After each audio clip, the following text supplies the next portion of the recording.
நான் ஒரு விவசாயி வஞ்சிக்கப்படுவதை ஒரு நாளும் ஏற்றுக்கொள்ள மாட்டேன்.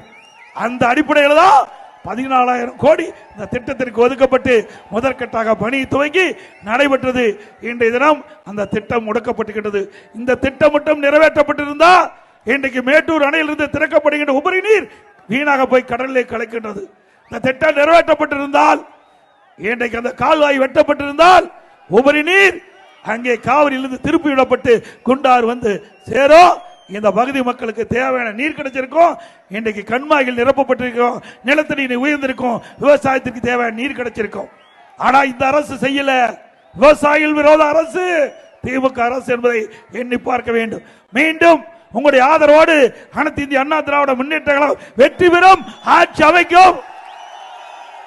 ஆட்சி அமைக்க பிறகு இந்த மக்களுடைய கனவு திட்டம் காவிரி குண்டாறு திட்டம், அதை அண்ணா திமுக அரசு நிறைவேற்றி நானே வந்து திட்டத்தை துவக்கி வைப்பேன்.